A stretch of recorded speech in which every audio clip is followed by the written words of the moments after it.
This is the Earth, our Earth, and it has supported life for over the past 3.5 billion years. But within the last 200 years, humans have reversed a climate trend through pollution that had lasted 50 million years, and we're starting to see the effects. According to a new report, experts say that we have until 2030 to avoid catastrophe. It also says if unprecedented changes are not made and made soon, there will be irreversible damage to the planet.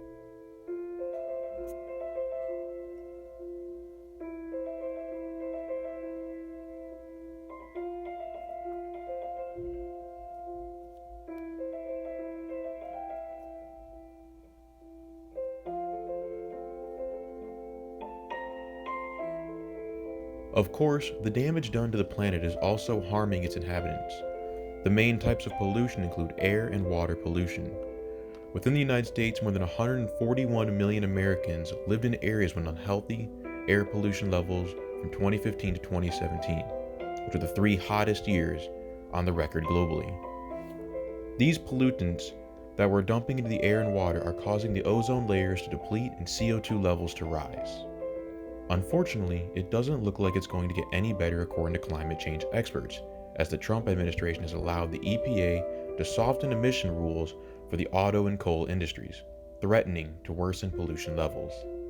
Pollution exposes many threats to the human health through the air and water, worsening air quality and extreme weather events that we've seen across the country, such as the increase in wildfires in California this year. The nation must work to reduce emissions by passing legislation that can help reduce further climate change. Although we may feel that we are far away from these frightening scenarios caused by pollution and safe where we are, let's take a look at our own state, Michigan, and what's being done to regulate pollution. Unfortunately, it could be doing better. One of the statewide issues seen in Michigan are the laws passed by Governor Rick Snyder. In December 2017, there were three bills making its way through the Senate legislature. Bills 252, 253, and 254, known as the Polluter Panel bills, entitled by critics as the Fox Guarding the Henhouse Act of 2017. These bills allows boards with business members to determine the final say of pollution permits. Even if the pollution permit was to be denied by the Michigan Department of Environmental Quality due to safety concerns, the committee filled with polluters would have the option to override and approve it. The legislation's lead sponsor, Senator Tom Caperson, stated to the Detroit Free Press that Department of Environmental Quality has too often focused on what's good for the environment, which is their purpose. With the current legislature in place, the MDEQ denied less than 0.005% of pollution permit requests in 2017. It's clearly apparent that the environment isn't business friendly enough, so the polluter panels will ensure profits are put ahead of Michiganders' health. In order to fix this issue and protect our environment from polluters, we must not only improve the committee that is making these issues, but also improve the MDEQ in general. For these are the same people that dismissed foul water in Flint, and when more than 99% of consumers frowned upon the Nestle drawing more water from Michigan, the MDEQ increased the drawing. In order to save not only our residents, but the earth surrounding us, we must think less about finances and vote for more environmentally conscious state senate that wants to streamline these difficult but much needed changes. Now, let's take a look at the city not even 50 minutes from where we are now, the city of St. Clair. Due to the lack of regulation, the marshes surrounding Lake St. Clair have been decimated due to the dumping of pollutants by factories that include raw sewage. Free discharge here into Lake St. Clair, and this is where it turns very political. The biggest polluter is Oakland County. Oakland County, they sent so far this year 750 million gallons of sewage. The essence of the current issues involving Lake St. Clair all revolve around a lack of enforcement. There may be sufficient policy or regulation in place to technically keep people who would otherwise dump freely in line, but there is likely not a good enough incentive or enough actual monitoring by the government to get industries to cut down on dumping.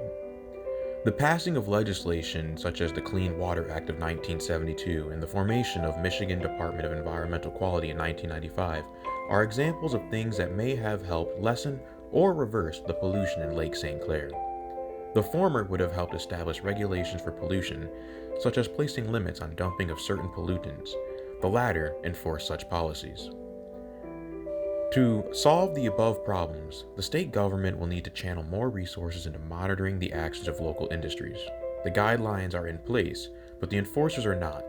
Michigan's environmental department, along with county departments, need to keep a shorter leash on the industries and set consequences to regulation violators that would discourage them from continuing to dump illegally. Another way to approach this would be to offer economic incentives for those who are able to maintain satisfactory conditions in regards to pollution. One way is to offer subsidies. Subsidizing any individual business that uses greener technology to filter its sewage or is able to reach certain levels of pollutants in their waste is a rather proactive way of dealing with polluters. Rather than making polluters fear the consequences of violating regulations, they could be offered indictments which would benefit them economically. However, there is an issue with the above solution. In offering economic incentives for reducing pollution, industries and the general economy will begin to view pollution as a commodity. If those subsidies were cut off from those who benefited from them and received them due to their satisfactory environmental record, those industries would just go back to how they used to do things. Pollution would not be fixed, but rather halted. There is no guarantee that putting a price on pollution will create lasting beneficial environmental effects, though. Just in case what we've said seems overwhelming, here's a scientist you may know who can sum things up for you. I've got an experiment for you. Safety glasses on. By the end of this century, if emissions keep rising, the average temperature on Earth could go up another 4 to 8 degrees. What I'm saying is the planet's on fucking fire.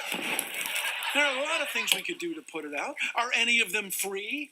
No, of course not. Nothing's free, you idiots. Grow the fuck up. You're not children anymore. I didn't mind explaining photosynthesis to you when you were 12, but you're adults now, and this is an actual crisis. Got it?